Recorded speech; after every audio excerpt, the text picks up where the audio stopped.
बच्चों, solid state chapter के अगले हिस्से पे आगे बढ़ते हैं। कहीं देख के हैरान तो नहीं हो रही कि ये मैं कहाँ आगे खड़ा हो गया? क्या मैं कोई मूवी दिखाने वाला हूँ आपको? टीवी तो लगा हुआ है, क्या अभी यहाँ पर मूवी चलेगी? ऐसा हरगिज नहीं है। ये हमारे क्लासरूम का ही एक हिस्सा है जहां हमारी नॉर्मल रेगुलर क्लासेस होती हैं। टॉपिक ही कुछ ऐसा था जिसको समझाने के लिए हमें स्टिचिंग एड की जरूरत पड़ी, तभी हम यहाँ पर आज के टॉपिक को अंडरस्टैंड करेंगे। यूनिट सेल क्या है, कितने तरह की है, डेंसिटी का न्यूमेरिकल क्या है, कैसा है, आप सभी कुछ अभी तक सॉलिड में सीख चुके हैं और उम्मीद है लर्न भी किया होगा। सब्सक्राइबर्स और जिन बच्चों ने हमारे पास रजिस्टर करवा रखा है उनके पास वर्कशीट भी 2 भेज दी गई हैं और बकायदा सॉलिड्स के नोट्स भी उनके पास भेज दिए गए हैं और उम्मीद है वो सही ढंग से अपनी पढ़ाई में इसका जल्दी से जल्दी यूज करना शुरू करेंगे। अब हम आज बात करेंगे कि किस तरह से 3 डायमेंशंस में ये पार्टिकल अरेंज होंगे। एटम्स का अरेंजमेंट 3 डायमेंशंस में क्या होगा, यानी अगर आपके पास बहुत सारे एटम हैं, आप उसे first layer, second layer, third layer में अरेंज करना चाहते हैं, तो आप किस तरह से किन बातों का ध्यान में रखते हुए उनको अरेंज कर सकते हैं। सबसे पहले बात करते हैं फर्स्ट लेयर की, कि अगर मैं एटम को पहली लेयर में अरेंज करना चाहता हूं तो मेरे पास 2 तरह की पॉसिबिलिटी है। पहली पॉसिबिलिटी ये है, एक एटम के पीछे दूसरा एटम, दूसरे के पीछे तीसरा एटम, और दूसरी पॉसिबिलिटी ये है डिप्रेशंस में एटम्स को अरेंज किया जाएगा। तो फर्स्ट लेयर में हमारे पास 2 पॉसिबिलिटीज हैं। इसे हम स्केयर क्लोज पैकिंग अरेंजमेंट कहते हैं, या इसका एक और नाम है स्केयर वॉइडेड अरेंजमेंट। इन खाली स्पेसेस को वॉइड कहा जाता है और इसकी शेप एक स्केयर जैसी शेप है, स्केयर वॉइडेड अरेंजमेंट। इस अरेंजमेंट को हम हेक्सागोनल क्लोज पैकिंग और वॉइड की शेप ट्रायंगुलर है, ट्रायंगुलर वॉइडेड अरेंजमेंट के नाम से भी जान सकते हैं। अब यहां पर एक टर्म इंट्रोड्यूस करता हूं, कोऑर्डिनेशन नंबर। कोऑर्डिनेशन नंबर का मतलब होता है एक एटम से कितने एटम डायरेक्टली कनेक्ट हैं, उसे कोऑर्डिनेशन नंबर कहा जाता है। एक एटम से कितने एटम डायरेक्टली कनेक्ट हैं। यहां देखिए, एक एटम से डायरेक्टली कनेक्ट एटम 4 हैं, तो कोऑर्डिनेशन नंबर 4 हो गया। यहां एक एटम से कनेक्टेड एटम 6 होंगे, कोऑर्डिनेशन नंबर 6 होगा। अब अगर मैं इन कनेक्टेड एटम की, जितने भी एटम कनेक्ट हैं, अगर मैं इनके सेंटर्स को अटैच कर देता हूं तो आप खुद देख पाएंगे एक ऐसी शेप आई जो कि स्केयर शेप है, स्केयर क्लोज पैकिंग इसका नाम पड़ा। और यहां एक हेक्सागन जैसी शेप आई, तो नाम क्या पड़ा? Hexagonal close packing. Coordination number की डेफिनेशन लिख लेनी है आपको। देखो, नोट साथ के साथ बनाते जाना, फिर बाद में मत कहना कि भाई नहीं हो पाया, क्या है क्या नहीं है। नोट्स आपके साथ के साथ बनने चाहिए, इतना ध्यान रखना है। एक और बात ध्यान रखें, जितना कोऑर्डिनेशन नंबर ज्यादा होता है उतनी ज्यादा स्टेबिलिटी होती है। यहां कोऑर्डिनेशन नंबर 4 है, यहां कोऑर्डिनेशन नंबर 6 है। अगर मैं आपसे पूछूं बताओ कौन स्टेबल होगा, तो आपका जवाब है कोऑर्डिनेशन नंबर 6 स्टेबल होगा। Coordination number is directly proportional to stability, इस बात को आपको याद रखना होगा। और जहां तक इसमें कवर्ड स्पेस और एम्प्टी स्पेस की बात है, 60.4% कवर्ड होगा और 39.6% एम्प्टी होगा, और इस केस में 52.4% कवर्ड होगा और 47.6% एम्प्टी होगा। अब अगर हम आपसे पूछते हैं कि बताइए इन दोनों में से स्टेबल कौन है और उसका क्या कारण है, तो आप सीधा सा कह सकते हैं ये ज्यादा स्टेबल है क्योंकि यहां कोऑर्डिनेशन नंबर ज्यादा है, एम्प्टी स्पेस कम है। तो hexagonal close packing is more stable due to higher coordination number and less empty space, इतना याद रखा जाएगा।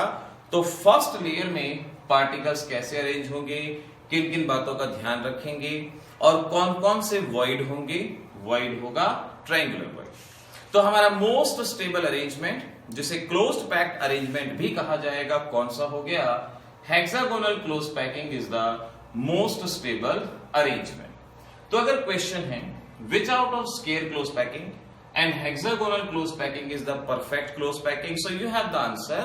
Which one? Hexagonal close packing is the preferable due to higher coordination number and less vacant space this is more stable we can say. तो इस तरीके से first layer का मुद्दा यहां पे सॉल्व होता है। देखो कौन कहता है टीवी देखने से बच्चे बिगड़ते हैं? टीवी देखने से बच्चे नहीं बिगड़ते, बच्चे पढ़ते हैं, तैयारी जीत की करते हैं, ध्यान रखना। चलिए अब चलते हैं सेकंड लेयर के ऊपर। फर्स्ट लेयर में हमने सीख लिया पार्टिकल कैसे अरेंज हो सकते हैं। अब सेकंड लेयर के पार्टिकल प्लेस करने के दो मेथड हैं। पहला मेथड तो ये है कि एग्जैक्टली इनके ऊपर ही पार्टिकल आते जाएं, इन एटम के ऊपर ही पार्टिकल को प्लेस कर दिया जाए। अगर हम इन एटम के ऊपर ही पार्टिकल को प्लेस करेंगे तो जो वेकेंट स्पेस फर्स्ट लेयर में था वही आगे तक ट्रेवल करेगा, और जो इस सिस्टम को लेस एफिशिएंट बनाएगा। तो एक एटम के ऊपर दूसरा एटम रखना ये गलत थॉट होगा। हमारी दूसरी पॉसिबिलिटी ये है कि सेकेंड लेयर इनके डिप्रेशन में इनके एम्प्टी स्पेस के ऊपर आ जाए, और अगर सेकेंड लेयर एम्प्टी स्पेस पे आएगी तो एम्प्टी स्पेस कवर्ड हो जाएगा, स्टेबिलिटी बनेगी। जैसे दीवार बनाते हैं, जब ईंट लगाते हैं तो फर्स्ट लेयर के वेकेंट स्पेस के ऊपर ईंट लगा के दीवार बनाई जाती है और वो दीवार स्टेबल होती है। तो सेकेंड लेयर के पार्टिकल फर्स्ट लेयर के वॉइड के ऊपर आएंगे। अब देखिए ये है सेकेंड लेयर। यहां पर ध्यान दीजिए जरा इस चीज पे ध्यान दीजिए। ये खाली स्पेस है तो एक वॉइड है। जरा काउंट करो यहां पर कितने पार्टिकल हैं। इस खाली स्पेस पे एक रेड पार्टिकल है, रेड बॉल है जो फर्स्ट लेयर में से है, और 3 येलो हैं, यानी कोऑर्डिनेशन नंबर कितना हो गया? 4 हो गया, और इसे हम टेट्राहेड्रल वॉइड कहेंगे। तो फर्स्ट लेयर का वॉइड कौन सा था? ट्रायंगुलर। और सेकेंड लेयर का वॉइड कौन सा है? टेट्राहेड्रल। अब जरा यहां इस पे ध्यान दो और देखो, काउंट करो कितने वॉइड हैं, कितने पार्टिकल कनेक्ट हैं। यहां 3 तो ये रेड बॉल कनेक्टेड हैं और 3 ये येलो, 6 पार्टिकल, कोऑर्डिनेशन नंबर 6, और इसे हम ऑक्टाहेड्रल वॉइड कहेंगे। तो सेकेंड लेयर में है टेट्राहेड्रल वॉइड, सेकेंड लेयर में है ऑक्टाहेड्रल वॉइड। अब मेरी बताएगी 2-3 बातें ध्यान रखना। इन दोनों में से बड़ा होता है ऑक्टाहेड्रल वॉइड। चाहे आप इंजीनियरिंग एंट्रेंस एग्जाम की तैयारी कर रहे हो, चाहे मेडिकल की, चाहे क्लास 12th की, ये चीजें आपको याद होनी चाहिए। किसका साइज बड़ा है? ऑक्टाहेड्रल वॉइड का। किसी भी लैटिस में जितने एटम होते हैं उतने ही ऑक्टाहेड्रल वॉइड होते हैं, और double the number tetrahedral void होते हैं। Octahedral void is equal to number of atom, और tetrahedral void is equal to double the number of atom. ये बात याद रखेंगे। तो इस तरह से सेकेंड लेयर का अरेंजमेंट हमने सीख लिया, क्या होगा, कैसे होगा। आइए बात करते हैं थर्ड लेयर की, कि थर्ड लेयर में पार्टिकल किस तरह से आएंगे। उम्मीद है अभी तक चीजें दिमाग में बिल्कुल बैठ चुकी होंगी। एनिमेशन की फॉर्म में जब हम इस चीज को सीखते हैं तो ये हमारे लिए समझना बहुत आसान हो जाता है। अगर इसी चीज को आप ड्रॉ करके सीखोगे बहुत मुश्किल होगा। कोई टीचर भी अगर ड्रॉ करके सिखाना चाहेंगे तो बहुत मुश्किल से सिखा पाएंगे। अब यहां पर इसको आसानी से आप सीख सकते हैं।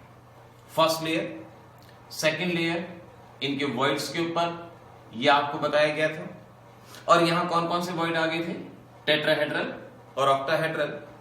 अब हमारे पास थर्ड लेयर में 2 अरेंजमेंट पॉसिबल है।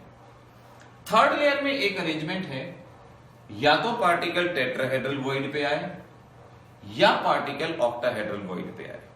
ध्यान से, पार्टिकल एक ही जगह आ सकता है। ऐसा नहीं कि टेट्राहेड्रल पे भी आ जाए, ऑक्टाहेड्रल पे भी आ जाए। जैसे देखो, टेट्राहेड्रल पे आएगा तो ऑक्टाहेड्रल के लिए जगह नहीं बचेगी। तो पार्टिकल या तो टेट्राहेड्रल पे आ सकता है या ऑक्टाहेड्रल पे आ सकता है, किसी एक पे ही पार्टिकल आ सकता है। लेट पहला केस लेते हैं। अगर पार्टिकल टेट्राहेड्रल वॉइड को ऑक्यूपाई करता है, अगर पार्टिकल टेट्राहेड्रल वॉइड को ऑक्यूपाई करता है तो आप देखो रेड बॉल के इमीडिएट ऊपर ये आता है, यानी जैसी फर्स्ट लेयर है वैसी ही थर्ड लेयर है। इस तरह के अरेंजमेंट को AB AB type, AB AB का मतलब जैसी फर्स्ट लेयर वैसी third layer, AB AB type, या hexagonal close packed structure in 3 dimension, या सिंपल एचसीपी स्ट्रक्चर के नाम से इसको जानते हैं। तो एचसीपी अरेंजमेंट में क्या होगा? Third layer present on tetrahedral void, ये हम कहेंगे। इसका कवर्ड स्पेस याद रखें 74%, एम्प्टी स्पेस याद रखेंगे 26%। ये है थर्ड लेयर का पहला अरेंजमेंट। अब दूसरा अरेंजमेंट क्या होगा? दूसरे अरेंजमेंट में पार्टिकल टेट्राहेड्रल पे नहीं, ऑक्टाहेड्रल वॉइड पे आएंगे। ये है हमारे पास फर्स्ट और सेकंड लेयर। अब थर्ड लेयर के पार्टिकल आएंगे ऑक्टाहेड्रल वॉइड पे, सभी ऑक्टाहेड्रल वॉइड को ऑक्यूपाई करेंगे। अब देखिए जरा ध्यान से, ये थर्ड लेयर ना तो बिल्कुल फर्स्ट जैसी है ना सेकंड जैसी है, ये बिल्कुल डिफरेंट है। इस तरह के अरेंजमेंट को ABC ABC type of arrangement, यानी तीनों लेयर डिफरेंट हैं, एबीसी एबीसी या एफसीसी और सीसीपी अरेंजमेंट के नाम से जानते हैं। तो टेट्राहेड्रल वॉइड पे था तो उसका नाम एचसीपी, ऑक्टाहेड्रल पे है तो एफसीसी और CCP type of arrangement. Vacant space same रहेगा 26%, कवर्ड स्पेस सेम रहेगा 74%, दोनों इक्वली स्टेबल स्ट्रक्चर कहलाए जाएंगे। तीसरी तरह का अरेंजमेंट और होता है जिसके बारे में हम डिटेल में नहीं पढ़ेंगे, उसका नाम याद रखो, उसे कहते हैं बीसीसी, बॉडी सेंटर्ड क्यूबिक। वहां पर कोऑर्डिनेशन नंबर 8 होता है और कवर्ड स्पेस 68% होता है, वो हमेशा से लेस एफिशिएंट माना जाता है। लेकिन जो तीन बातें मैंने बताई, covered space 68%, coordination number 8, BCC less efficient, ये नोट कर लेना, याद करना है, अच्छे से रखना है। तो इस तरह से हमने देखा फर्स्ट लेयर, सेकंड लेयर और थर्ड लेयर।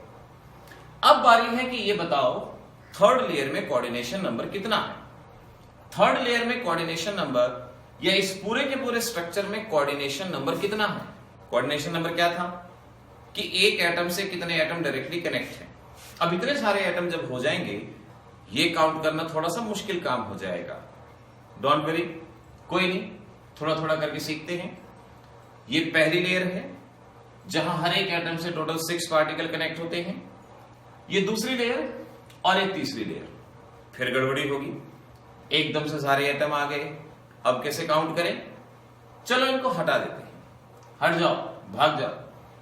अब आप खुद देखो, पहली लेयर 6 एटम कनेक्ट थे और ये एटम अपने से ऊपर की लेयर में 3 एटम से कनेक्ट है। 6 और 3 कितना हो गया? 9। और ऐसे ही 3 इसके लोअर लेयर के अंदर प्रेजेंट होंगे। तो हर एक पार्टिकल अपनी लेयर के 6 पार्टिकल से, अपने से ऊपर की लेयर के 3 पार्टिकल से और अपने से लोअर की लेयर के 3 पार्टिकल से कनेक्ट होता है। तो कोऑर्डिनेशन नंबर यहां कितना हो जाएगा? 12 याद रखेंगे। तो एचसीपी के अंदर एफसीसी, सीसीपी, कोऑर्डिनेशन नंबर 12। और मैंने लेस स्टेबल अरेंजमेंट बताया था, बीसीसी, वहां कितना था? Coordination number 8। वो हमारा लेस स्टेबल था, ये हमारा मोस्ट स्टेबल। तो इस तरह से बच्चों, बेशक से आप डॉक्टर बनना चाह रहे हो, इंजीनियर बनना चाह रहे हो या कुछ भी करना चाह रहे हो, क्लास 12 सिलेबस में से ये अरेंजमेंट आपको अच्छे से करने हैं और आप समझ पाएंगे कि इस तरह से अगर हम इसको एनिमेशन फॉर्म में सीखते हैं तो इसको लर्न करना आसान ही नहीं बल्कि इंटरेस्टिंग भी हो जाता है। बहुत जल्दी आपने इस चीज को समझ लिया होगा। कितने तरह के वॉइड है, triangular void, tetrahedral void, octahedral void वगैरह, ये हमने सीखा। अब मैं होमवर्क में आपको क्वेश्चन देता हूं। क्वेश्चन नंबर 1 लिख लीजिएगा। बताइए यूनिट सेल में ऑक्टाहेड्रल वॉइड की क्या पोजीशन है और टेट्राहेड्रल वॉइड की क्या पोजीशन है। यूनिट सेल में टेट्राहेड्रल वॉइड की क्या पोजीशन होती है और ऑक्टाहेड्रल वॉइड की क्या पोजीशन होती है, इसका जवाब ढूंढने की कोशिश कीजिए। देखते रहिए, समझते रहिए। आगे आने वाले लेक्चर्स में ऐसे ही सॉलिड स्टेट को कंप्लीट एक्सप्लेन किया जाएगा। और जितने भी सब्सक्राइबर और रजिस्टर्ड स्टूडेंट हैं, जो भी वर्कशीट दी जाती हैं उनको आप सॉल्व करें। ऐसा ना करें कि सर ये हमसे नहीं हो रहा, यही आप बता दो। अरे अगर मैं ही सारी चीजें बताता रहूंगा तो आप क्या सीखेंगे? आपके पास बुक्स हैं, आपके पास नोट्स हैं, आपके पास नेट है, आप वहां पर चीजों को सॉल्व करने की कोशिश कीजिए। आप कोशिश कीजिए, ट्राई कीजिए। जब बिल्कुल ही हार जाएंगे तब मैं खड़ा हूं आपके सामने, लेकिन उससे पहले एफर्ट्स आप करेंगे और मुझे पूरा भरोसा है आपके एफर्ट्स डेफिनेटली सक्सेसफुल रहेंगे। ऑल द बेस्ट बच्चों, पढ़ाई करते रहिए, तैयारी करते रहिए।